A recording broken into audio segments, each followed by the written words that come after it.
வணக்கம். தமிழ்நாட்டில் ரொம்ப சுவாரஸ்யமான அரசியல் ஒரு பக்கம் போய்கிட்டு இருக்கும்போது கேரளாவில் ஒரு சீட் எட்ஜ் த்ரில்லரே நடந்துக்கிட்டு இருக்கு. இப்போ முடிஞ்சிருச்சு. இப்போ ஒரு மணி நேரத்துக்கு முன்னாடி தான் அந்த பிரச்சனை முடிஞ்சது. ஏன்னா கேரளாவில் 10 வருஷத்துக்கு அப்புறம் காங்கிரஸ் ஜெயிக்குது. இது வரைக்கும் கேரளாவில் நடக்காத ஒரு சம்பவம். 5 வருஷம் காங்கிரஸ்னால் 5 வருஷம் கம்யூனிஸ்ட் இப்படி தான் மாறி மாறி ஆட்சி அமைச்சிக்கிட்டு இருப்பாங்க. ஆனால் 2016 2026 வரைக்கும் கடந்த 10 வருஷமாக கம்யூனிஸ்ட் தான் கேரளாவில் ஆட்சி அமைச்சது. ஸோ அந்த 10 வருஷம் ஆட்சி முடிவுக்கு வந்தது. காங்கிரஸ் மிகப்பெரிய வெற்றி கேரளாவில் இது வரைக்கும் கிடைக்காத அளவுக்கு ஒரு வெற்றி காங்கிரஸுக்கு கிடைச்சது. 102 இடங்களில் ஜெயித்தாங்க. மொத்தம் 140 இடங்கள். மொத்தம் 140 இடங்களில் 102 இடங்களில் காங்கிரஸ் வெற்றி பெற்றிருக்கு. அந்த அளவுக்கு பெரிய வெற்றி. அதுக்கு முக்கியமான காரணம் வி.டி. சதீஷன், எதிர்கட்சி தலைவராக இருந்தவர். ஸோ மக்கள்லாம் ஃபுல்லாக அவரை சப்போர்ட் பண்ணி சீஃப் மினிஸ்டராக போகிறாரு அப்படின்னு எதிர்பார்த்துக்கிட்டு இருக்கும்போது தான் இதுக்கு முன்னாடி எதிர்கட்சி தலைவராக இருந்த ரமேஷ் சென்னித்தலாவுடைய சப்போர்ட்டர்ஸ் அவங்க ரமேஷ் சென்னித்தலா தான் சீஃப் மினிஸ்டர் ஆகணும்னு ஒரு பக்கம் அவங்க ஒரு ஆர்ப்பாட்டம் பண்ண, இந்த பக்கம் கேசி வேணுகோபால், அதாவது ஏஐசிசி பொதுச் செயலாளர், அவங்களுடைய சப்போர்ட்டர்ஸ்லாம் அவர் தான் சீஃப் மினிஸ்டர் ஆகணும்னு அவங்க ஒரு பக்கம்.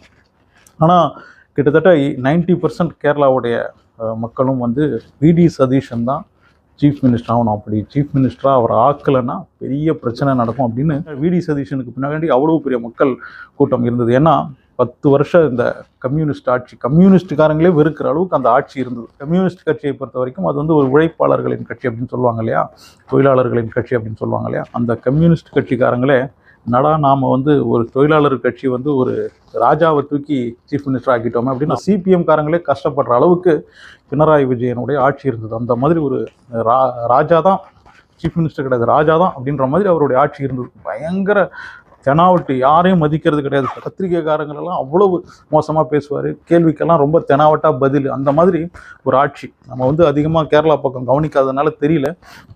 பினராயி விஜயனுடைய ஆட்சி தான் எனக்கு தெரிஞ்சு கேரளாவிலேயே ரொம்ப 10 வருஷமாக ஆட்சி செஞ்சார்லையே அதில் செகண்ட் டேர்ம், அதாவது கடந்த 5 வருஷம் ரொம்ப மோசமான ஆட்சியை கொடுத்தாரு. அவருக்கு எதிராக சிபிஎம் காரங்களே, கம்யூனிஸ்ட்காரங்களே ஓட்டு போட்டதுனால தான் காங்கிரஸ் இவ்வளோ பெரிய வெற்றி அடைஞ்சது.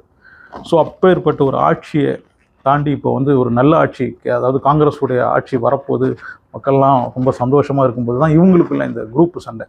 கேசி வேணுகோபால், ரமேஷ் சென்னித்தலா, வி.டி. சதீஷன். அதில் வி.டி. சதீஷனுக்கு பயங்கர சப்போர்ட்டு.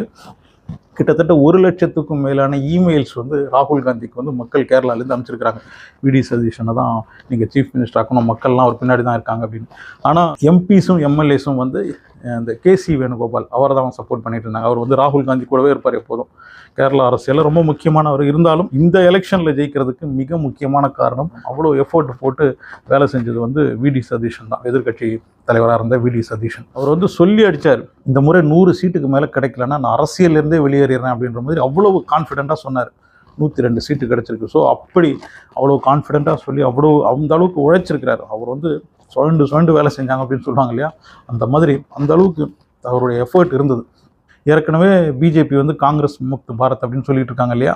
அப்படி இருக்கும்போது 10 வருஷமாக சிபிஎம் ஆட்சி செய்கிறாங்க அப்படின்னும்போது பிஜேபி உள்ள எப்படியாவது காங்கிரஸை துண்டாக உடைக்கணும் அப்படின்னு பார்த்தாங்க. எப்படி நம்ம ஏடிஎம்கேவை உடச்சி வச்சிருக்கிறாங்க பாருங்கள், அந்த மாதிரி காங்கிரஸையும் துண்டாக்கணும்னு பார்த்தாங்கன்னா அந்த பிஜேபியோடைய முயற்சியெல்லாம் அடித்து தவிடுபடியாக்கி காங்கிரஸை ஒன்றிணைச்சு இந்த ஒரு வெற்றியை கொடுத்தது வி.டி. சதீஷனுடைய முயற்சி மட்டும்தான். ஸோ அதனால் அவர் தான் சீஃப் மினிஸ்டர் ஆகணும் அப்படின்ற அந்த ஒரு எதிர்பார்ப்பு மக்கள்கிட்ட இருந்தது.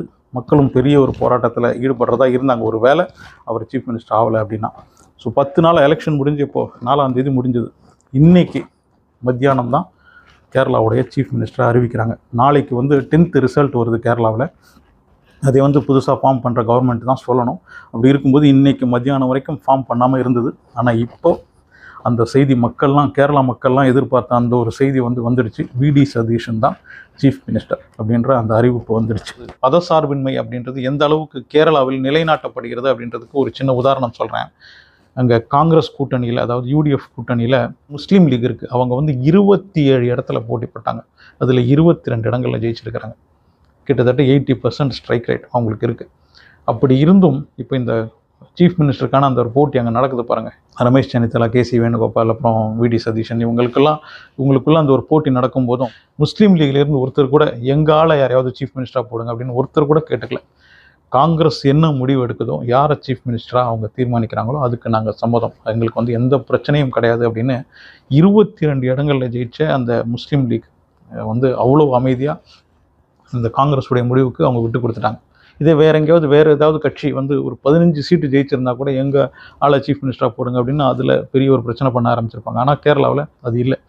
27 இடத்துல 22 இடங்களில் ஜெயிச்சு, ஒருவேளை முஸ்லீம் லீக்லேருந்து ஒருத்தர் சீஃப் மினிஸ்டராக போடுங்க அப்படின்னா மக்கள்லாம் நிறைய பேர் அதுக்கு பின்னாடி போயிருப்பாங்க. ஏன்னா 27% முஸ்லீம்ஸ் கேரளாவில் இருக்கிறாங்க. அப்படி இருந்தும் முஸ்லீம் லீக்லேருந்து ஒருத்தர் கூட எங்கால சீஃப் மினிஸ்டராக போடுங்க அப்படின்னு கேட்டுக்கல. கேரளாவில் பிஜேபி இந்த மூட்டி விடுற வேலையெல்லாம் பண்ணி பார்த்தாங்க. ஏன் முஸ்லீம் லீக்லேருந்து ஒருத்தரை சீஃப் மினிஸ்டர் ஆக்க வேண்டியது தானே அப்படி நீங்கள் கேட்டு பாருங்க அப்படின்லாம் உள்ளே புகுந்து பல உள்ளடி வேலையெல்லாம் செய்ய பார்த்தாங்க. முஸ்லீம் லீக் காங்கிரஸ் தான் கேரளாவில் பெரிய கட்சி, அவங்க யாரை சீஃப் மினிஸ்டராக தேர்ந்தெடுக்கிறாங்களோ அவங்களுக்கு எங்களுடைய பரிபூர்ண ஆதரவை நாங்கள் தருவோம் அப்படின்னு அவங்க ரொம்ப டீசெண்டாக ஒதுங்கிட்டாங்க. இந்த எலெக்ஷனில் 102 சீட்டில் காங்கிரஸ் ஜெயிச்சாங்க பாருங்கள் 4ஆம் தேதி. அன்னைக்கு எந்த அளவுக்கு செலிப்ரேஷன் இருந்ததோ அதை விட பெரிய அளவுக்கு இன்னைக்கு விடி சதீஷன் சீஃப் மினிஸ்டராக அறிவிக்கப்பட்ட போது கேரளா அப்படி கொண்டாடிக்கிட்டு இருக்கு. அதாவது 22 சீட்டை ஜெயிச்ச முஸ்லீம் லீகை சேர்ந்தவங்களும் விடி சதீஷன் சீஃப் மினிஸ்டராக அறிவிக்கப்பட்டதை அவ்வளவு செலிப்ரேட் பண்ணுறாங்க. இதுதான் கேரளா. காங்கிரஸ் அப்படின்ற அந்த படைக்கு தலைவனாக முன்னாடி நின்று இந்த ஒரு வெற்றிக்கு முழு காரணமாக இருந்தவர் விடி சதீஷன். அப்படி இருக்கும்போது அந்த படைத்தலைவனே கேரளாவின் சீஃப் மினிஸ்டர் ஆகட்டும் அப்படின்னு விடி சதீஷனையே சப்போர்ட் பண்ணியிருக்காங்க. ஸோ கடைசியாக கேரள மக்களுடைய அந்த விருப்பப்படி விடி சதீஷன் சீஃப் மினிஸ்டராக இருக்கிறார்.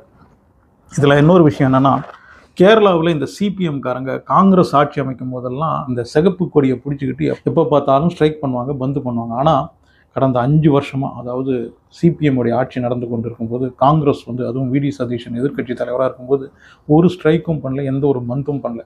அது எங்களுக்கு தேவை கிடையாது, அது நம்ம ஸ்டேட்டை தான் பாதிக்கும், அந்த மாதிரியான ஒரு ஸ்ட்ரைக் நான் பண்ணவே மாட்டேன். அவருடைய எதிர்ப்பை ஒருபோதும் கொடியை பிடிச்சிக்கிட்டு ரோட்டில் ஸ்ட்ரைக் பண்ணிக்கிட்டு பந்து பண்ணிக்கிட்டு அந்த மாதிரிலாம் பண்ணவே இல்லை.